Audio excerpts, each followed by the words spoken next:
Senhoras e senhores, bem-vindos ao programa Transpodata, edição de fevereiro de 2022.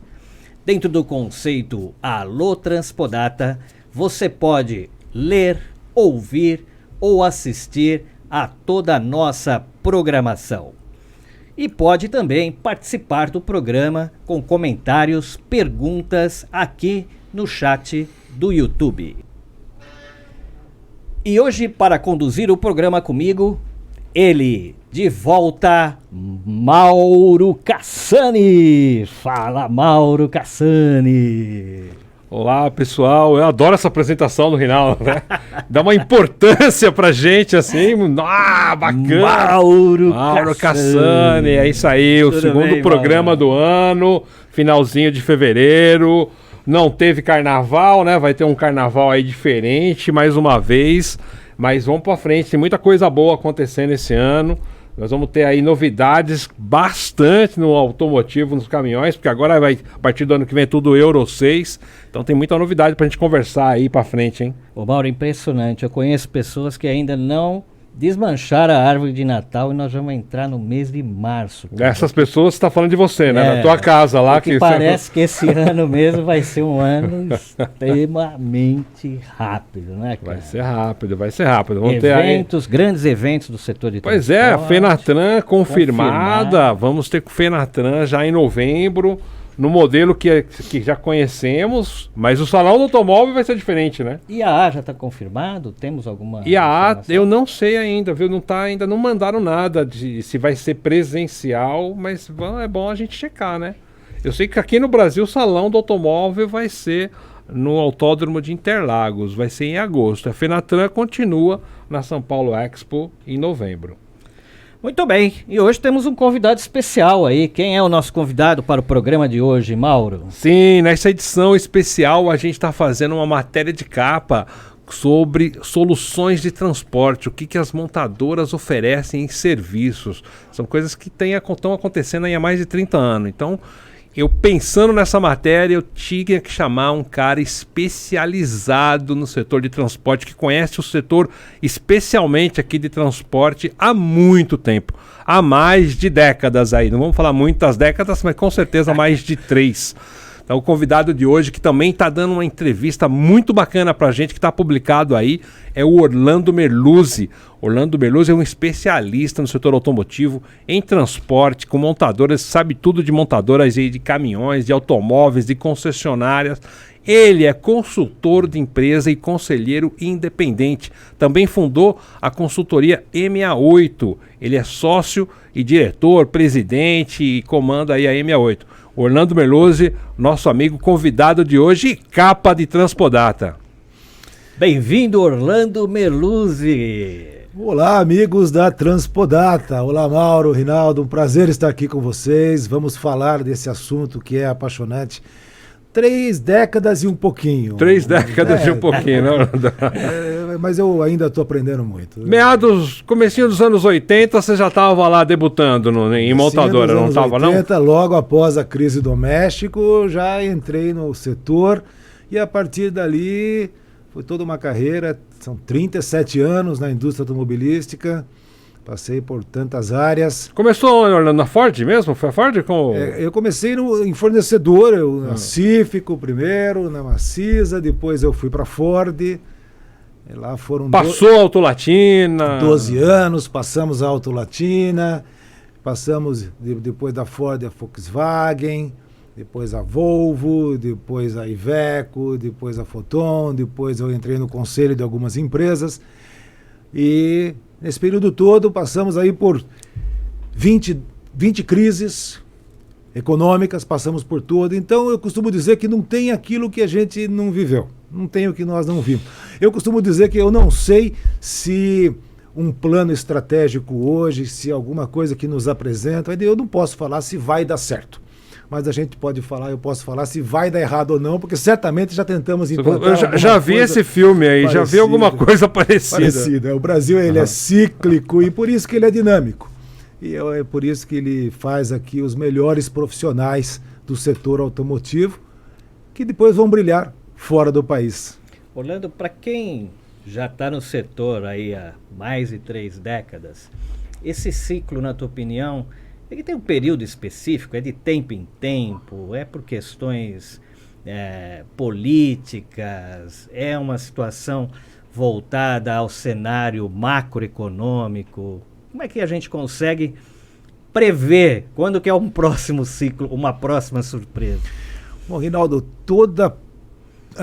eu costumo dizer que toda projeção ou toda previsão, por princípio, ela nasce errada, principalmente no Brasil. É fantástico se você olha as projeções do setor, as projeções da indústria automobilística. Lá atrás, há 30 anos, aí, junto com a FGV, tentamos desenvolver, há 30 anos, tentamos desenvolver uma fórmula que pudesse trazer todos aqueles elementos de forma, os elementos macroeconômicos, os elementos da indústria, elementos da sociedade e as expectativas para tentarmos projetar a indústria automobilística. Carros comerciais leves, caminhões, nunca funcionou. Não tem como. No Brasil você não consegue... Tem muitas variáveis aí, Orlando. Muitas variáveis, e você tem as variáveis econômicas, você tem as variáveis políticas...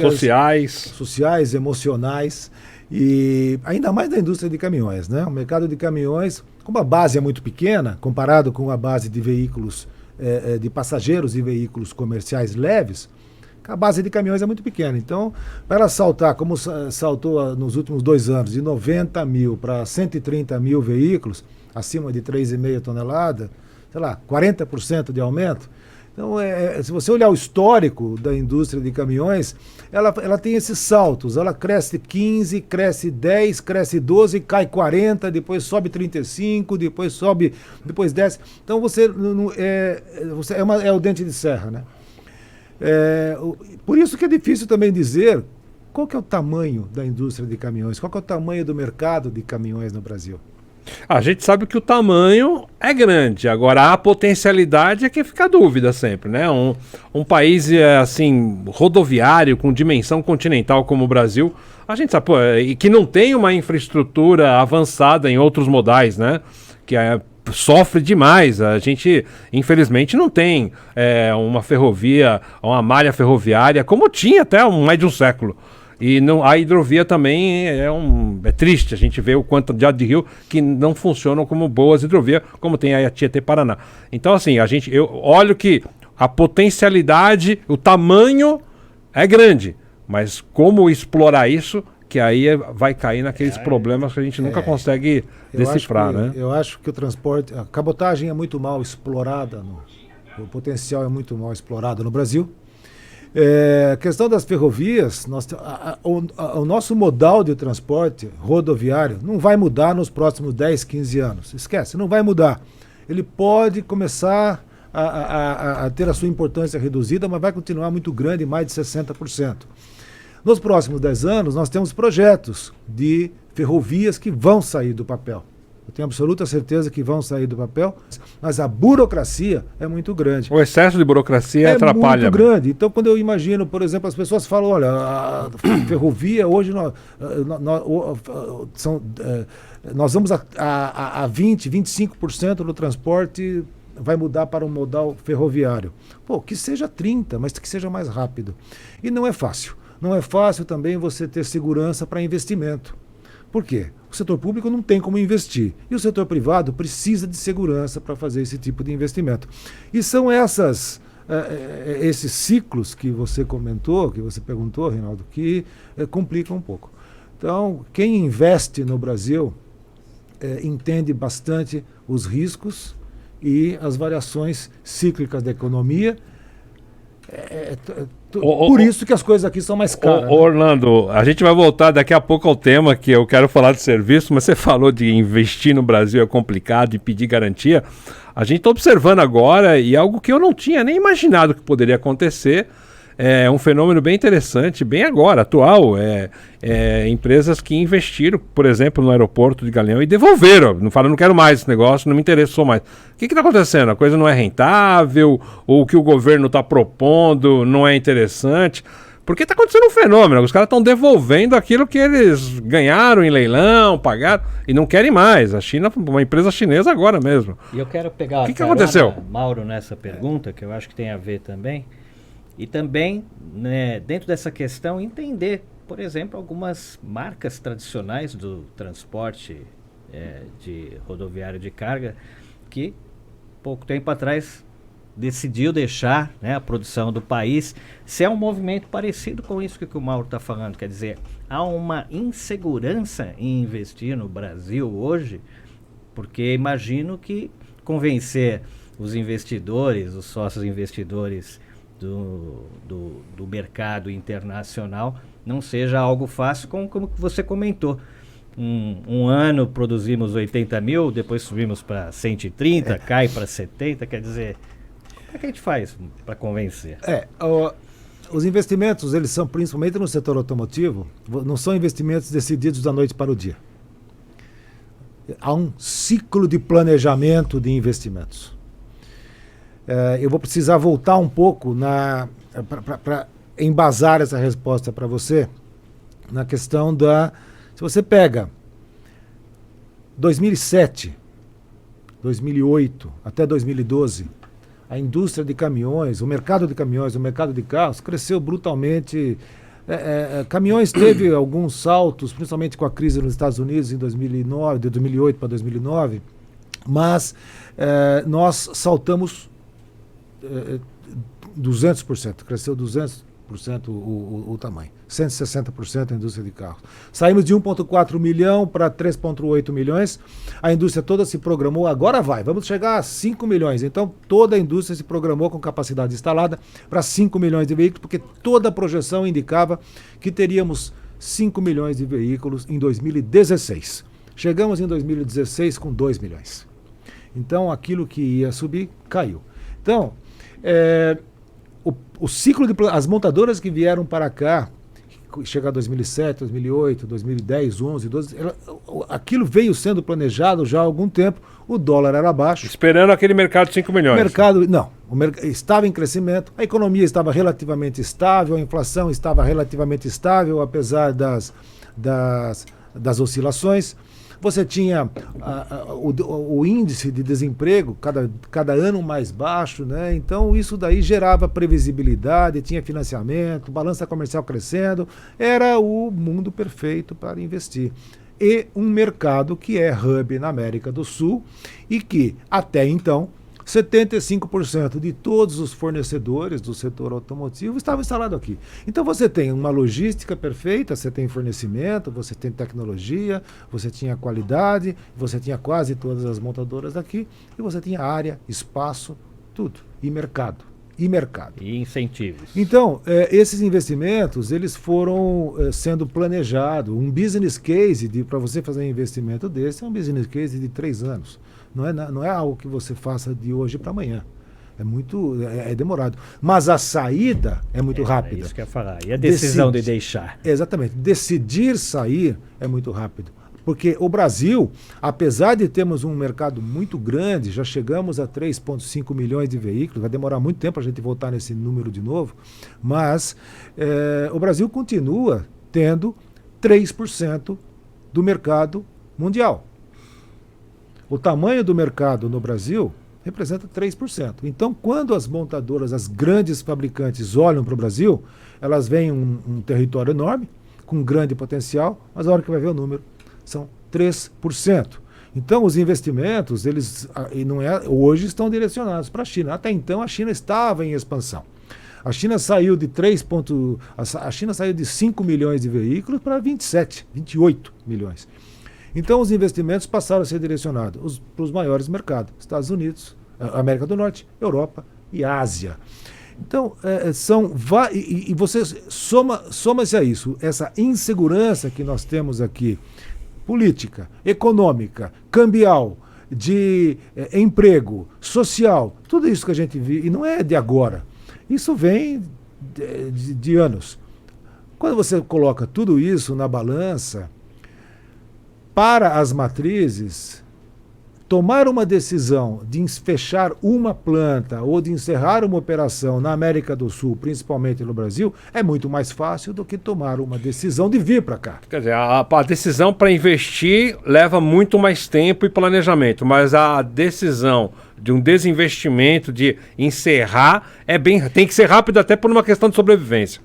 Olha, eu sou muito... Na hora de você jogar a toalha tem que ser rápido, né, Eu sou muito transparente nisso. Comecei minha carreira no mundo automobilístico, no setor automotivo, na área de finanças. E é o seguinte, as coisas precisam dar resultado.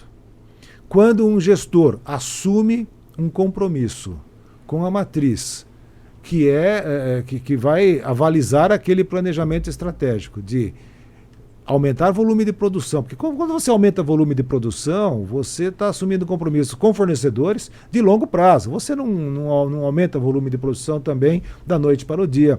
Que nem agora está faltando chips, né? Então vamos aumentar a produção. Não é bem isso. Mesmo que você tenha uma avalanche de chips, você não vai conseguir aumentar a produção da noite para o dia. E você tem que assumir compromissos com os fornecedores, que também precisam respaldar o seu aumento de volume de produção, e principalmente com a matriz. Com os chefes lá na matriz. Tem que ter coragem para fazer isso no momento atual, porque tudo é muito incerto. Você tem uma demanda hoje, que é uma demanda que eu chamo de demanda pontual, é uma demanda reprimida. Ela não é previsível, ela é reprimida. Até onde vai? Se hoje, por isso que eu falei, voltando à nossa conversa, Mauro, no início, qual o tamanho do mercado? Se você atender esse mercado nos próximos 2 anos, por exemplo, será que no 3º ano ele vai dar conta? Então, fazer esse tipo de planejamento é muito difícil. Aquilo que eu falei também, projeção, ela já, por princípio, ela nasce errada. Toda projeção no setor, por princípio, nasce errada. É uma verdade que eu tenho que falar, né? Então não dá para ficar tapando o sol com a peneira. Né? O resultado está aí. Os dentes de serra, eles estão aí. Mas eu queria saber o seguinte, o Brasil ainda é atrativo quando a gente fala em indústria de veículos comerciais? O Brasil, ele é atrativo. Eu digo que o Brasil não tem muito espaço para novas indústrias de veículos comerciais. Isso é uma outra coisa que nós temos que ter honestidade para falar. Esse tamanho não comporta novas montadoras, como veio agora a DAF, e ela deu conta. Ela bancou uma fábrica nova por muito tempo, começou a produzir com um tipo de caminhão num único segmento, agora ela está expandindo. Ou seja, alguém avalizou, alguém bancou aquilo. E ela está aí com seus 3, 4, 4,5% de participação de mercado. Mas para ela chegar aí, foram quantos anos? Já foram 3, 4, 5 anos. E isso... Mais que isso, né? E isso custa. Isso custa. Então, o Brasil, ele é atrativo principalmente para quem já está instalado aqui, para trazer novos investimentos. Agora, para você colocar, para você dividir essa fatia, dividir essa pizza ainda mais, é perigoso. Porque, de novo, voltando na questão financeira, finanças corporativas, todo investimento tem que dar retorno. E lá na última linha do P&L, ele precisa dar um número... Os caras não são muito pacientes com retorno, Orlando? São muito pacientes. No Brasil tem tido muita paciência, porque hoje as montadoras estão ganhando dinheiro porque falta produto, as vendas estão sendo feitas com margem cheia e tal. Mas durante muitos anos, perdeu muito dinheiro. Mas sempre apostando no tamanho desse mercado. É um hub para a América do Sul, é um mercado, é uma economia, sempre a história da economia potencial, o crescimento potencial, todo mundo aposta aqui. Mas toda aposta, ela tem um limite, ela tem até a página 3, digamos assim. Então, tem que dar resultado, tem que dar retorno. Você falar, dá para trazer novas montadoras de caminhões aqui no Brasil? Dá, mas sob certas condições.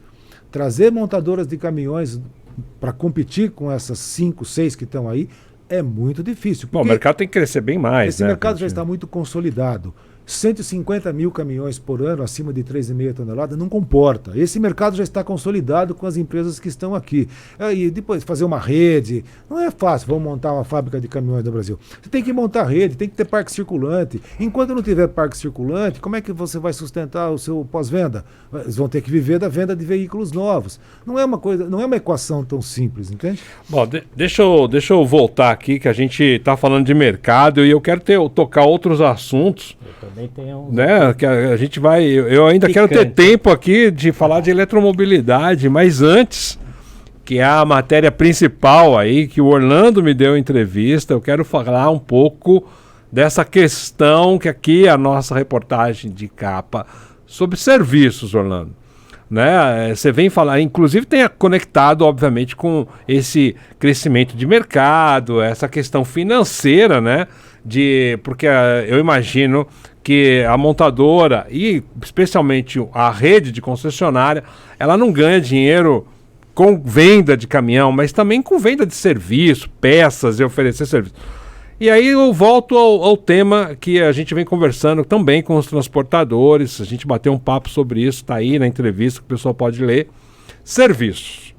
Essa história de que oferecemos soluções completas de transporte. O que é isso? O que isso exatamente significa? O que o frotista entende como soluções completas de transporte? Se eu quiser falar o meu jeito de entender, eu falo, eu vou comprar um caminhão com motorista, com manutenção, com tudo, eu só vou me preocupar em carregar. O termo soluções completas para o transporte é uma grande ferramenta de vendas. Ele é uma evolução, se a gente for olhar o pós-venda lá atrás, o pós-venda é uma evolução conceitual da assistência técnica, da área de serviços. Então nós temos que voltar desde a história Começou oferecendo assistência técnica, depois chamaram o nome bonito de pós-venda, que era a mesma coisa. Não, mais ou menos, não é bem a mesma coisa. O pós-venda é a profissionalização da área de serviços. Se nós pegarmos a história lá, a primeira indústria de caminhões no Brasil foi na década de 40 com a Fenemê. Depois nós tivemos a Mercedes, a Scania e não parou mais. A Volkswagen, que é uma, digamos assim, ela se originou da Chrysler, né? E aí nós temos toda essa evolução. Antigamente, principalmente na década de 70, 60, 70, a área de serviços era um mal necessário. Quando ninguém gostava de serviço. Serviço, aquela coisa graxa, óleo, aquela área que. A oficina, aquele troço que pega uma área enorme da concessionária. Tudo sujo. Tudo sujo. Isso era um mal necessário, né? Deixa lá para o pessoal da assistência técnica. Deixa nos fundos lá. Deixa nos fundos. E não havia o conceito de vendas ativas. O que é o conceito de vendas ativas hoje é algo muito respaldado pela área de pós-venda. Os frotistas, eles se profissionalizaram. E com isso, eles passaram a exigir a profissionalização da assistência técnica. Então, nós temos uma evolução desse processo da assistência técnica desde a década de 70. Eu costumo dizer que, por exemplo, digamos assim, quem dominava, ainda de certa forma domina, divide o mercado com a MAN, mas quem dominava sozinha no mercado era a Mercedes. Então, durante muito tempo, ela até, digamos, tenha tido uma estratégia equivocada do pós-venda, ela permitiu... Você está falando que dominava o mercado em termos de vendas, não em dominar em pós-venda. Dominava em termos de venda, em termos de volume, né? Então, chegou a ter 70% de market share, 60% de market share. O que acontece...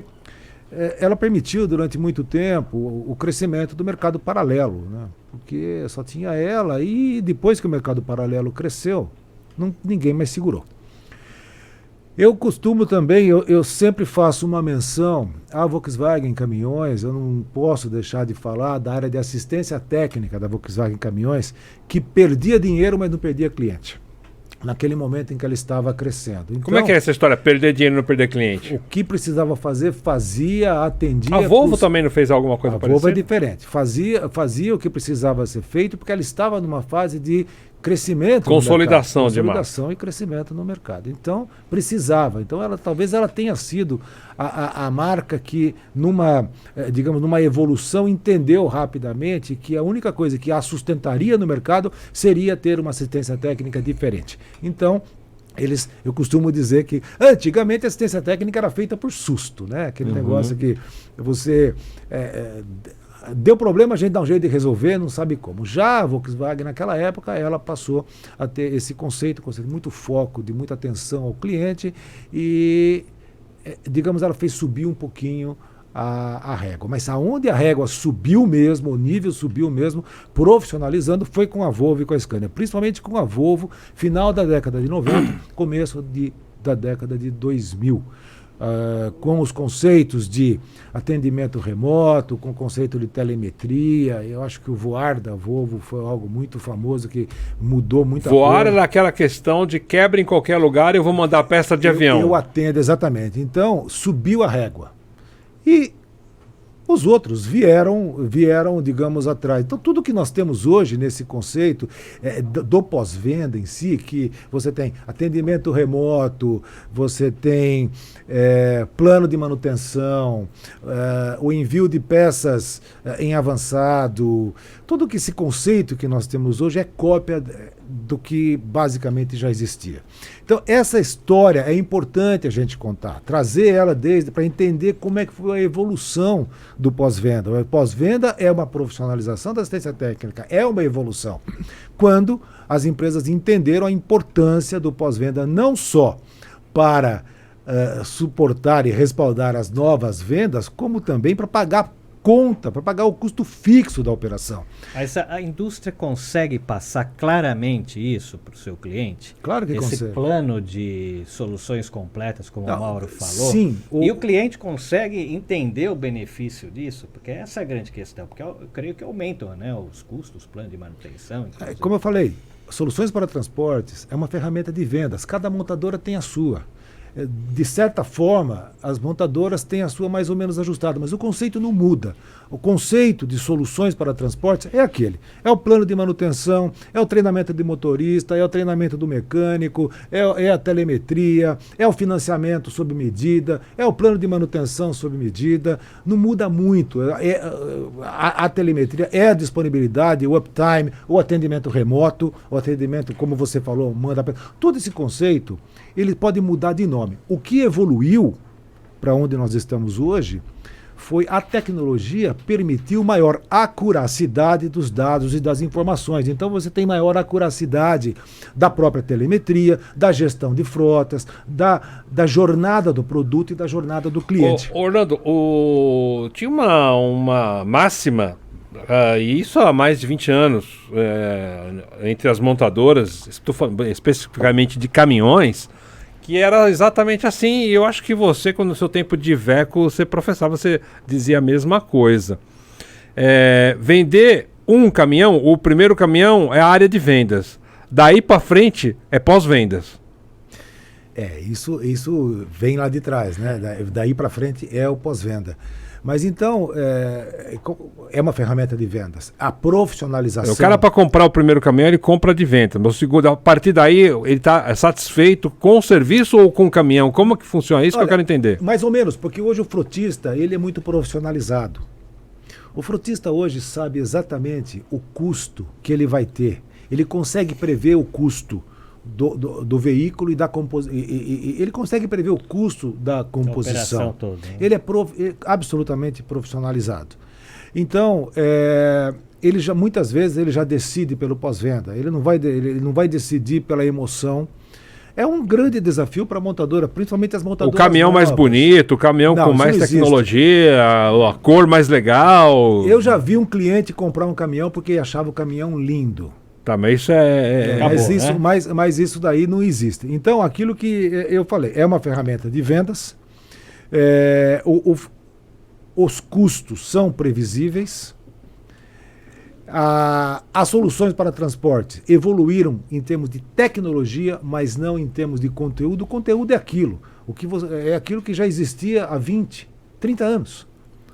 Mudou pouco.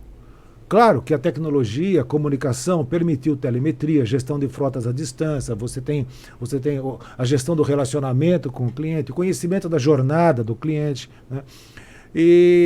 Então eu acho que a régua foi subindo, e é isso. Você tem, digamos assim, não há nada de novo no front. Você tem novas tecnologias que fazem com que aquilo que já exista seja mais, digamos, acurado, seja mais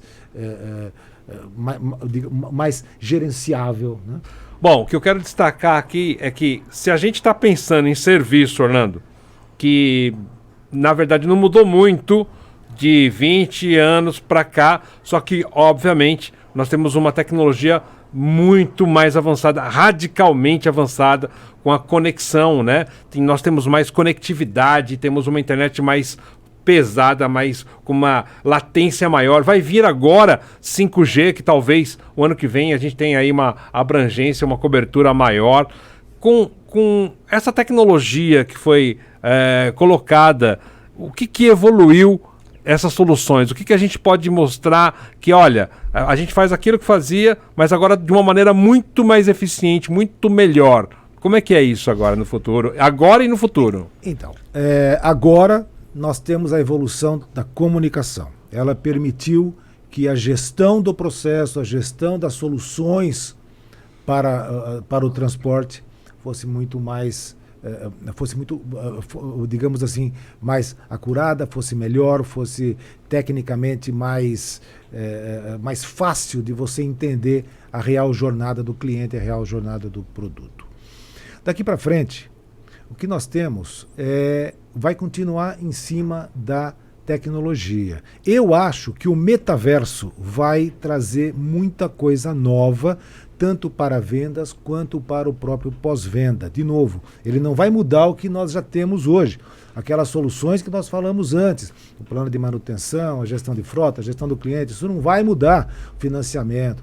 O que nós vamos ter são formas de atender ao cliente, fazer formas de relacionamento com o cliente. O metaverso vai ser fantástico nisso. Quando você fala metaverso, eu vou confessar para você, me dá até um certo medo. Parece que eu estou falando com um espírito e com um fantasma. Não Explica melhor aí esse negócio de metaverso. Eu explico. Então, ele vai permitir, o que ele permite daqui para frente? Tanto para vendas quanto para pós-venda, ele permite uma interação melhor com o cliente e do cliente para com o produto, para com o próprio serviço, para com a natureza do serviço dele e também para com a montadora.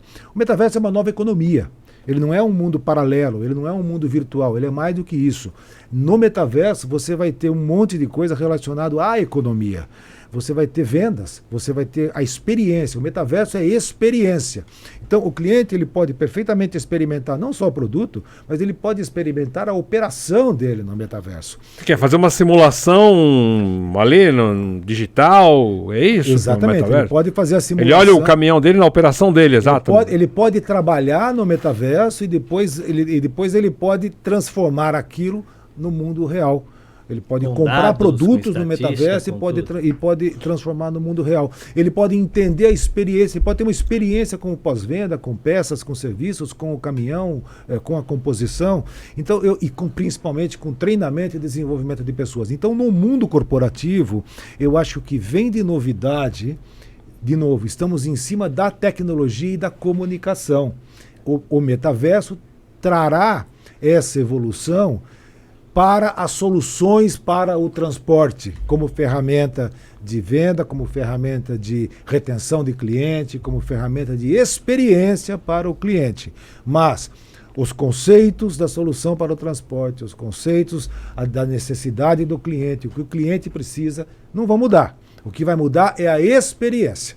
Então, eu acredito que o metaverso traga isso. O metaverso já está aí. Se alguém não sabe o que é metaverso, Mauro, depois eu vou te explicar melhor. Não, eu não sei e eu gostaria de esclarecer aqui. Quer dizer, eu já li. Acho que vale um programa inteiro de metaverso. Quando você fala metaverso, eu estou imaginando assim, bom, Orlando vai se teletransportar com uma imagem holística dele ali, vai aparecer um holograma dele lá lá em Belém falando, dando uma palestra. Para quanto tempo você que é isso, né? que esse O metaverso esteja ele no já transporte? existe. Então hoje... Mas é que eu quero mostrar para nossa audiência o que é esse negócio do metaverso. Mas aí tem que fazer um Não, mas é rápido, gente. Fala, o que é o metaverso? Não é rápido. Não é rápido. Não é rápido, mas eu vou tentar explicar. É uma... Quem entende... Resume esse negócio do metaverso, vou tentar resumir, porque isso daria uns só pra gente entender, programas. depois a gente faz outro programa sobre isso aí. Quando nós voltarmos 20 anos, quando falava da internet, você falava, puxa, até onde vai isso? Há 20 anos, há 25 anos, para nós, a internet era o quê? Eventualmente navegar num site, um pouco de informação, e-mail, trocar comunicação.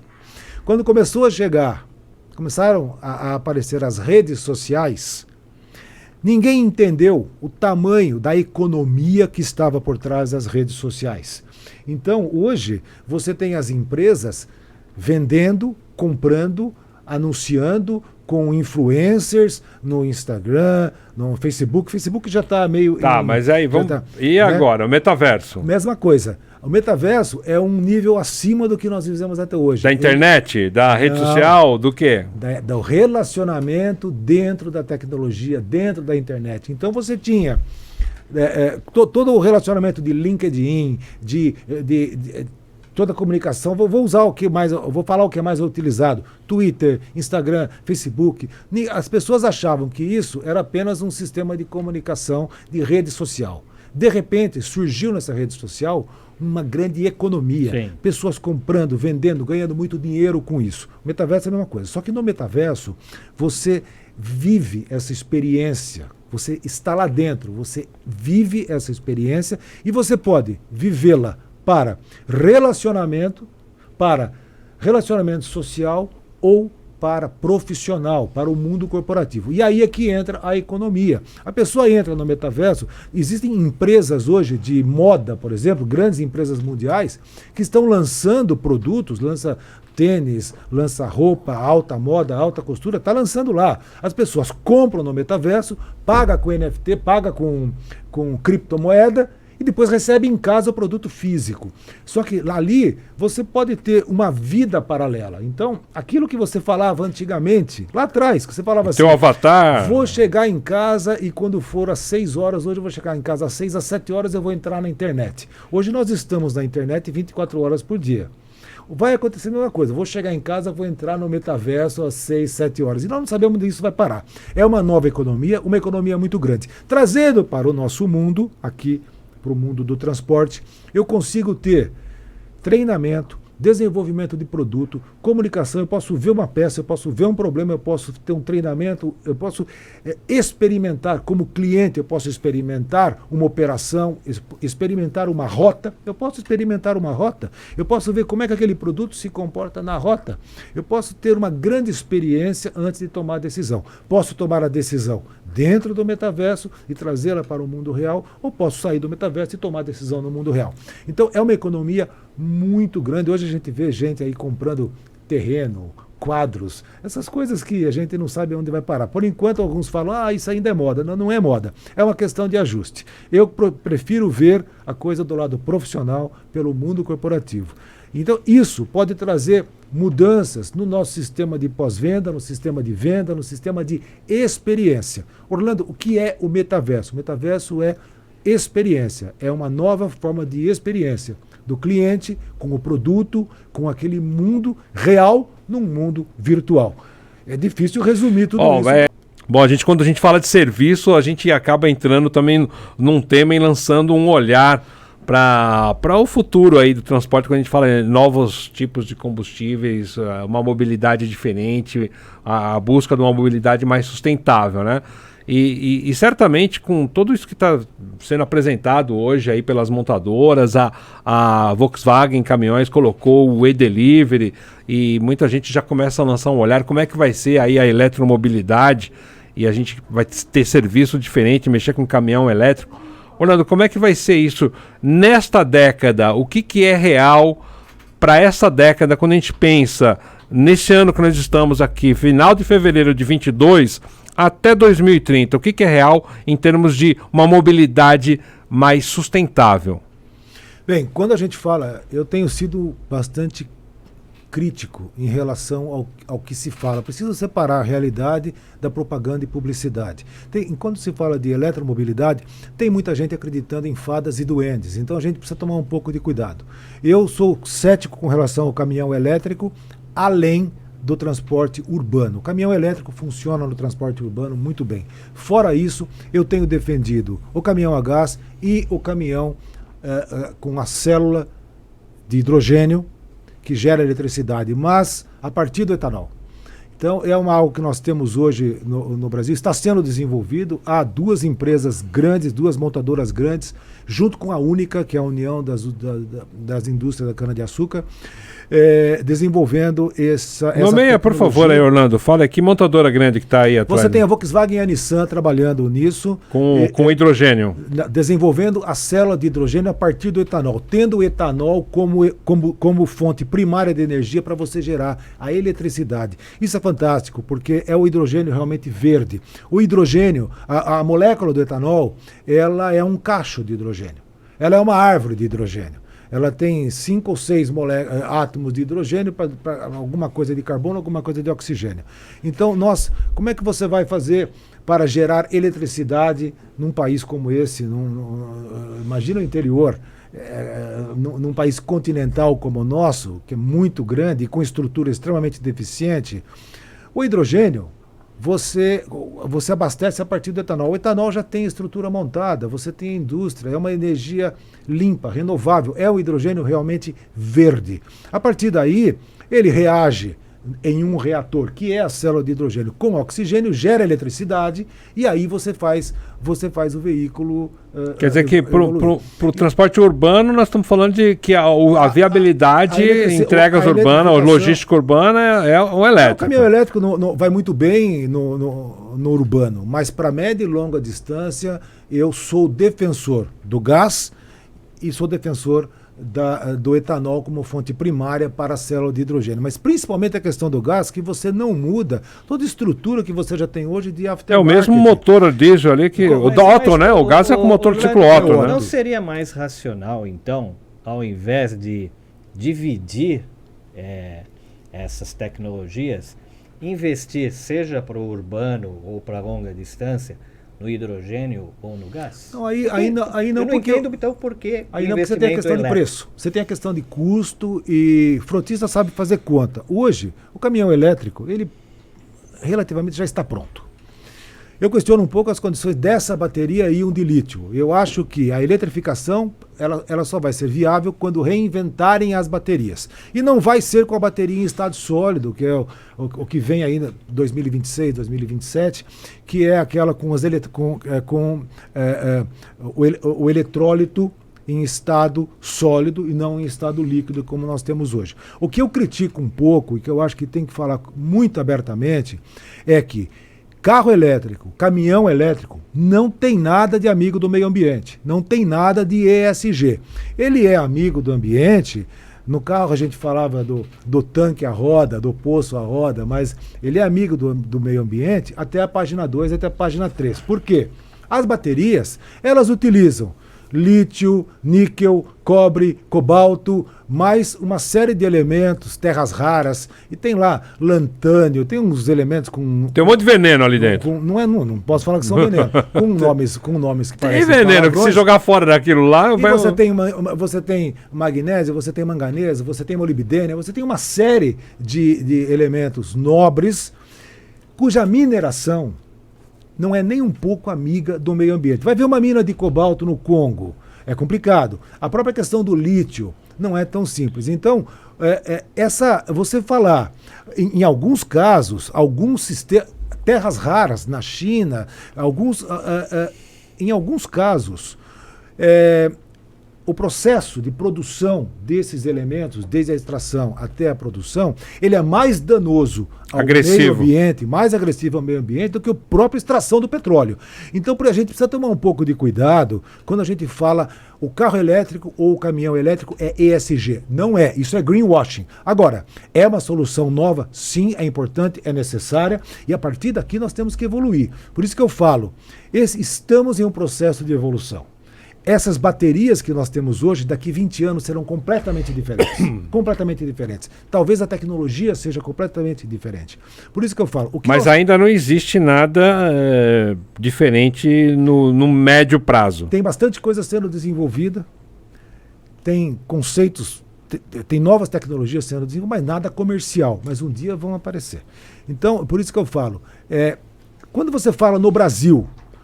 Isso é um dado importante. A indústria automobilística representa mais de 20% do PIB industrial no Brasil quando você coloca a questão do aftermarket.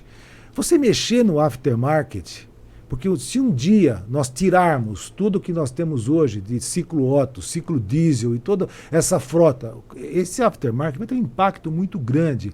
Por quê? O carro elétrico, teoricamente, ele dá pouquíssima assistência técnica, dá pouquíssimo serviço, mas tem aquelas dúvidas. O que nós vamos fazer com a bateria? E na hora que a bateria acabar, vai ser reciclada? Como é que como é que as empresas vão fazer na hora que tiver que trocar a bateria? Frotista de caminhão sabe fazer conta, hein?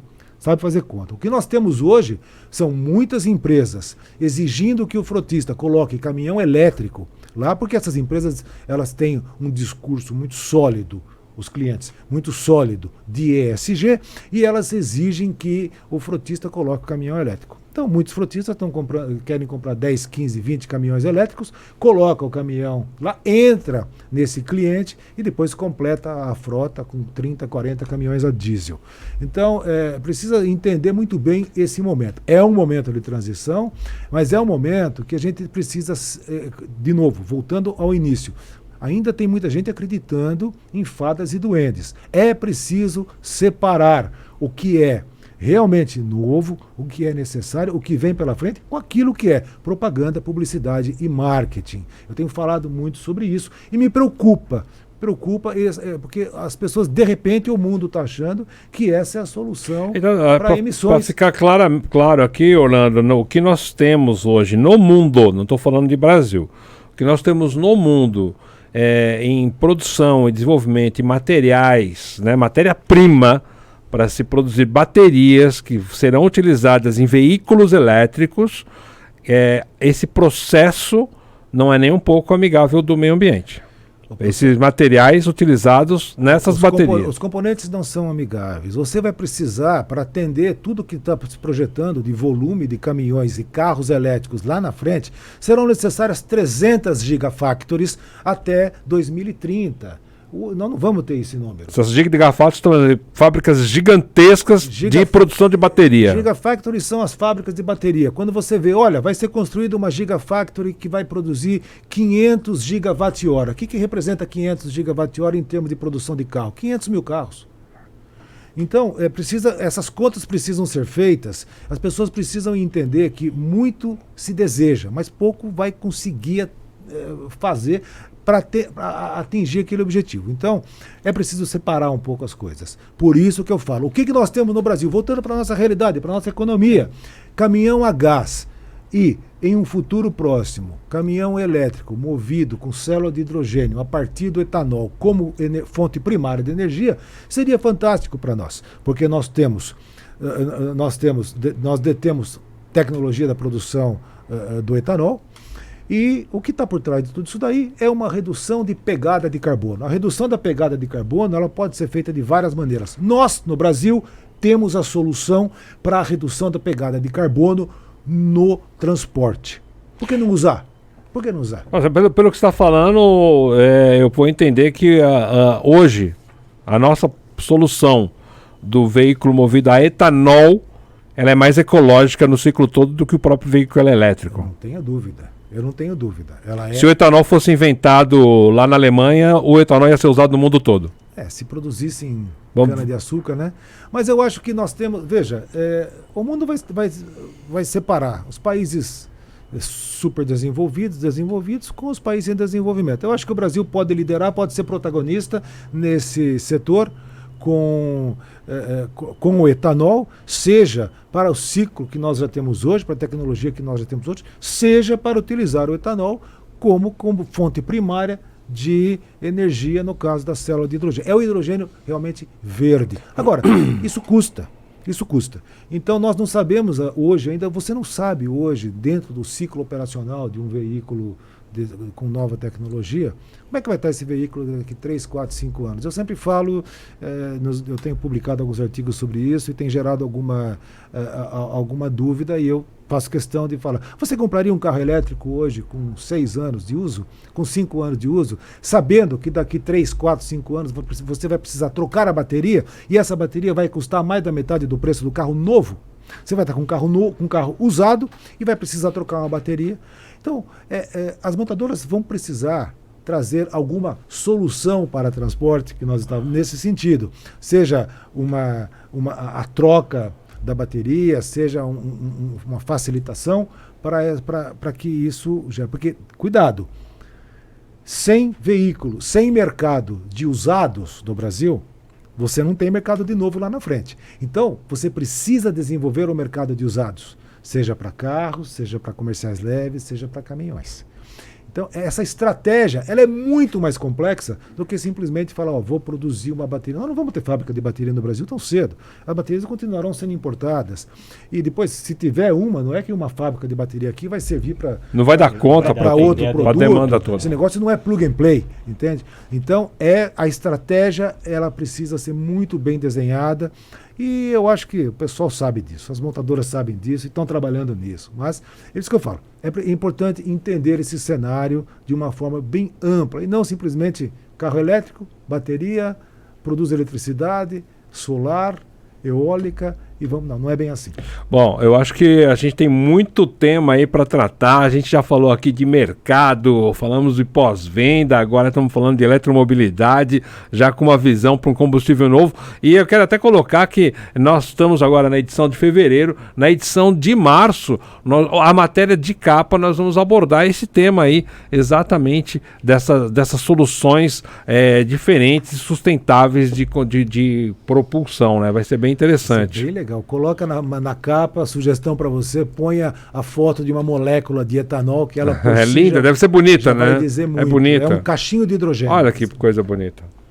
Orlando Merluzzi, você acha que tem que ser o nosso convidado aqui de plantão, né? Para dar essa. O Orlando essa sempre aula, tem bons temas para a gente abordar aí, né, Orlando? Metaverso, hein? Eu já notei. Não, metaverso aqui, eu vou pôr na pauta. Eu ainda estou boiando nesse tema aí, mas eu vou colocar isso para estudar mais. Um tema que podemos abordar numa próxima oportunidade é sobre as redes de concessionária, como é que vão ser os modelos de concessionária, o que vai acontecer daqui para frente. Tem muita que tem a ver com o serviço, né, Orlando? Que tem tudo a ver com vender caminhões que hoje... Olha, serviço... Você não, daqui para frente, você não vai mais falar em pós-venda, em serviços e vendas. Você vai falar em experiência do cliente, experiência do consumidor. Por isso que eu falei do metaverso. O consumidor vai ter uma nova experiência a partir do metaverso. Muito bom. Muito bom. Orlando, nós mudamos o jeito de fazer revista, de fazer a Transpodata, mas preservamos algumas características da antiga forma e não renunciamos à capa, né, Mauro? Exatamente. Então você é nosso convidado a assinar aqui uma capa especial. Com muito prazer. Que a gente faz para todos os nossos convidados. Essa é a do Orlando. Esse é o nosso Hall da Fama, Orlando, exatamente, que a gente sempre tem aí o convidado, o entrevistado, que a gente aborda tanto na entrevista como também na matéria de capa aí. Então a gente tem esse Hall da Fama. Faça uma dedicatória para nós. Faz uma aí pro Rinaldo e uma para mim. A gente vai enquadrar tudo igual a gente já tem alguns enquadrados aqui. E nós vamos entregar uma para você levar de lembrança. Que papo muito legal, hein, Mauro? Muito bacana. O Orlando, mas na aqui, verdade, ele já trouxe um monte de pauta nova aí pra gente discutir, né? Pra gente tratar aí ao longo do ano, hein? Eu gostei desse metaverso, eu vou pesquisar mais. Eu já ouvi falar tanto de metaverso, já olhei, fui lá ver o que significa. Não entendeu nada? E ainda não tô entendendo. Pra mim Mas eu acho que essa tua tradução de ser uma experiência foi a melhor, viu, Orlando? Porque realmente é o que a gente tem percebido. Ô, Rinaldo, mas a gente... Vai ser interessante, imagina você fazer um metaverso, a sua experiência gourmet. Eu ainda estou aqui tentando descobrir como é que eu vou sentir um gosto no metaverso. Como é que eu vou... Colocou para nós dois? Não esquece de mim, hein? Eu gosto de ver o meu nome aí bonito na capa. A gente depois vai fazer uma aqui para você também. Você vai levar já em Presta aqui, Orlando. Vou fazer aqui para você também, ó. Muito bem, chegamos ao final de mais um programa Transpodata. Essa entrevista com Orlando Merluzzi já está no nosso site, você pode acessar e ler na íntegra. Quero te agradecer, amigo Orlando, por dedicar esse tempo, e as nossas câmeras são suas para a sua mensagem final. Eu que agradeço, foi uma satisfação estar aqui com vocês, falando de um tema que eu adoro. Hoje atuo na parte de gestão, como conselho em algumas empresas também.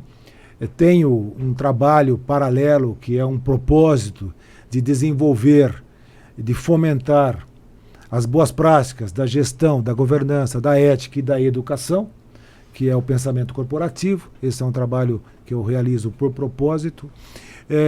Mas falar sobre o setor automotivo, sobre a indústria de caminhões, sobre transporte e sobre estratégia é algo que realmente me apaixona e eu gosto. Por isso que eu acho que o tempo desse programa foi muito curto. A gente precisava de umas 3, 4 horas. Passou voando, né, Orlando? Já está convidado para voltar, viu, Orlando? Quando vocês marcarem.